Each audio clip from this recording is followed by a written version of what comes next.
Chapter 9. Hands. Curdie went home, pondering much, and told everything to his father and mother.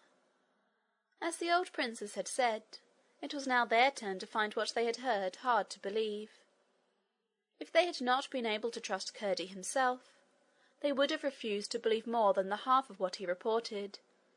Then they would have refused that half too, and at last would most likely for a time have disbelieved in the very existence of the princess, what evidence their own senses had given them notwithstanding. For he had nothing conclusive to show in proof of what he told them. When he held out his hands to them, his mother said they looked as if he had been washing them with soft soap, only they did smell of something nicer than that, and she must allow it was more like roses than anything else she knew.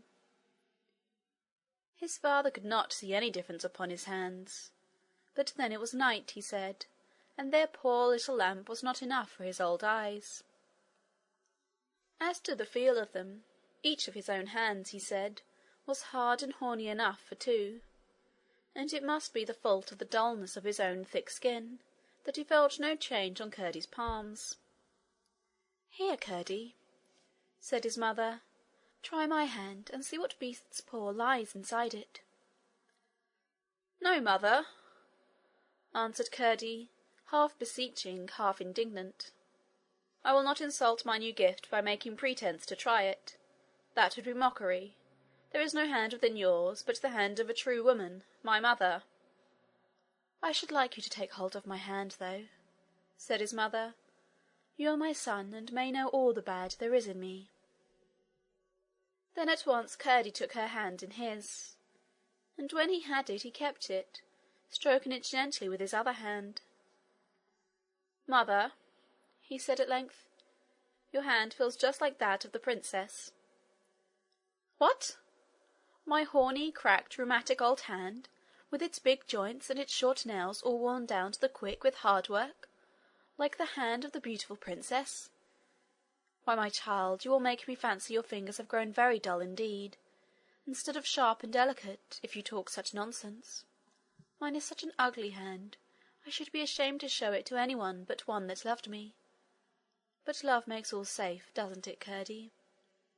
"Well, mother, all I can say is that I don't feel a roughness, or a crack, or a big joint, or a short nail. Your hands feel just and exactly, as near as I can recollect, and it's not more than 2 hours since I had it in mine. Well, I will say, very like indeed to that of the old princess." "Go away, you flatterer," said his mother, with a smile that showed how she prized the love that lay beneath what she took for its hyperbole. The praise even which one cannot accept is sweet from a true mouth. "If that is all your new gift can do, it won't make a warlock of you," she added. "Mother, it tells me nothing but the truth," insisted Curdie, "however unlike the truth it may seem. It wants no gift to tell what anybody's outside hands are like, but by it I know your inside hands are like the princess's." "And I am sure the boy speaks true," said Peter. "He only says about your hand what I have known ever so long about yourself, Joan. Curdie, your mother's foot is as pretty a foot as any lady's in the land. But where her hand is not so pretty, it comes of killing its beauty for you and me, my boy. And I can tell you more, Curdie. I don't know much about ladies and gentlemen, but I am sure your inside mother must be a lady, as her hand tells you, and I will try to say how I know it. This is how. When I forget myself looking at her as she goes about her work, and that happens often as I grow older, I fancy for a moment or two that I am a gentleman, and when I wake up from my little dream, it is only to feel the more strongly that I must do everything as a gentleman should.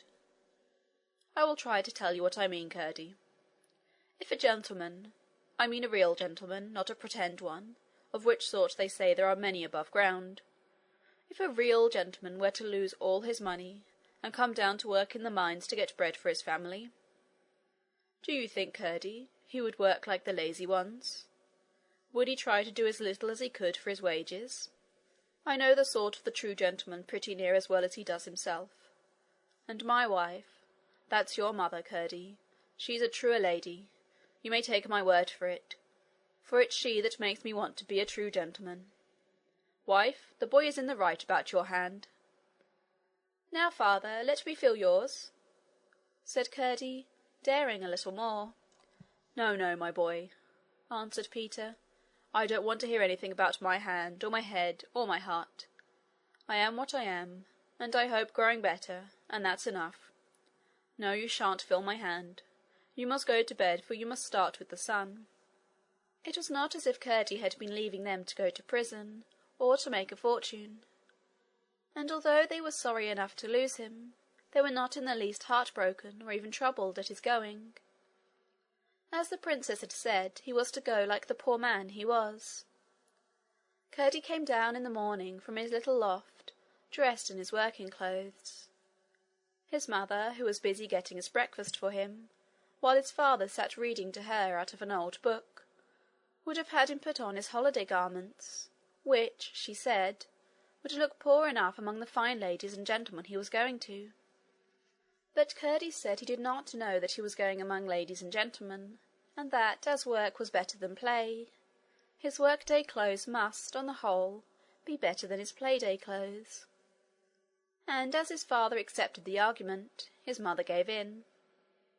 When he had eaten his breakfast, she took a pouch made of goatskin, with the long hair on it, filled it with bread and cheese, and hung it over his shoulder. Then his father gave him a stick he had cut for him in the wood, and he bade them good-bye rather hurriedly, for he was afraid of breaking down. As he went out he caught up his mattock and took it with him. It had on the one side a pointed curve of strong steel for loosening the earth and the ore, and on the other a steel hammer for breaking the stones and rocks. Just as he crossed the threshold, the sun showed the first segment of his disk above the horizon. Chapter 10. The Heath. He had to go to the bottom of the hill to get into a country he could cross, for the mountains to the north were full of precipices, and it would have been losing time to go that way. Not until he had reached the king's house was it any use to turn northwards. Many a look did he raise, as he passed it, to the Dove Tower, and as long as it was in sight, but he saw nothing of the Lady of the Pigeons. On and on he fared, and came in a few hours to a country where there were no mountains more, only hills, with great stretches of desolate heath. Here and there was a village, but that brought him little pleasure, for the people were rougher and worse mannered than those in the mountains. And as he passed through, the children came behind and mocked him. "There's a monkey running away from the mines," they cried. Sometimes their parents came out and encouraged them. "He doesn't want to find gold for the king any longer, the lazy bones," they would say. "He'll be well taxed down here, though, and he won't like that either." But it was little to Curdie that the men who did not know what he was about should not approve of his proceedings. He gave them a merry answer now and then, and held diligently on his way. When they got so rude as nearly to make him angry, he would treat them as he used to treat the goblins, and sing his own songs to keep out their foolish noises. Once a child fell as he turned to run away after throwing a stone at him. He picked him up, kissed him, and carried him to his mother. The woman had run out in terror when she saw the strange miner about, as she thought, to take vengeance on her boy. When he put him in her arms, she blessed him, and Curdie went on his way rejoicing. And so the day went on, and the evening came, and in the middle of a great desolate heath he began to feel tired, and sat down under an ancient hawthorn, through which, every now and then, a lone wind that seemed to come from nowhere and to go no whither sighed and hissed.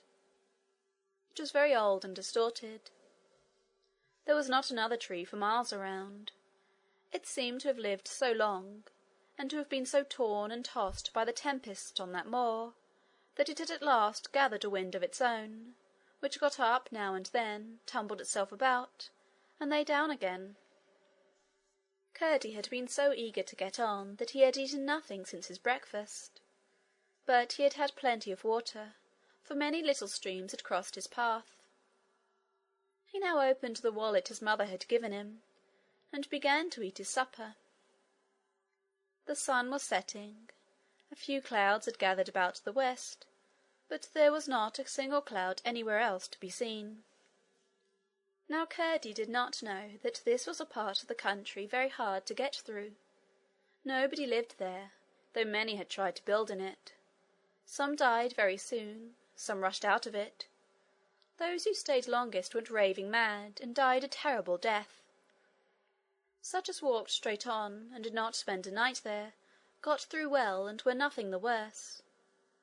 But those who slept even a single night in it were sure to meet with something they could never forget, and which often left a mark everybody could read.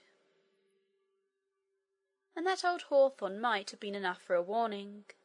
It looked so like a human being dried up and distorted with age and suffering, with cares instead of loves, and things instead of thoughts. Both it and the heath around it, which stretched on all sides as far as he could see, was so withered that it was impossible to say whether they were alive or not. And while Curdie ate there came a change.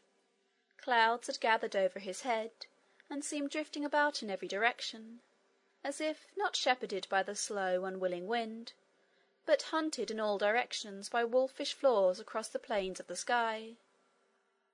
The sun was going down in a storm of lurid crimson, and out of the west came a wind that felt red and hot the one moment, and cold and pale the other. And very strangely it sang in the dreary old hawthorn tree, and very cheerily it blew about Curdie, now making him creep close up to the tree for shelter from its shivery cold, now fan himself with his cap, it was so sultry and stifling. It seemed to come from the deathbed of the sun, dying in fever and ague. And as he gazed at the sun, now on the verge of the horizon, very large and very red and very dull, for though the clouds had broken away, a dusty fog was spread all over the disk, Curdie saw something strange appear against it, moving about like a fly over its burning face. This looked as if it were coming out of the sun's furnace heart, and was a living creature of some kind surely. But its shape was very uncertain, because the dazzle of the light all around melted the outlines. It was growing larger. It must be approaching. It grew so rapidly that by the time the sun was half down, its head reached the top of the arch, and presently nothing but its legs were to be seen crossing and recrossing the face of the vanishing disk. When the sun was down he could see nothing of it more, but in a moment he heard its feet galloping over the dry, crackling heather, and seeming to come straight for him. He stood up, lifted his pickaxes, and threw the hammer end over his shoulder. He was going to have to fight for his life. And now it appeared again, vague, yet very awful, in the dim twilight the sun had left behind. But just before it reached him, down from its 4 long legs, it dropped flat on the ground, and came crawling towards him, wagging a huge tail as it came. End of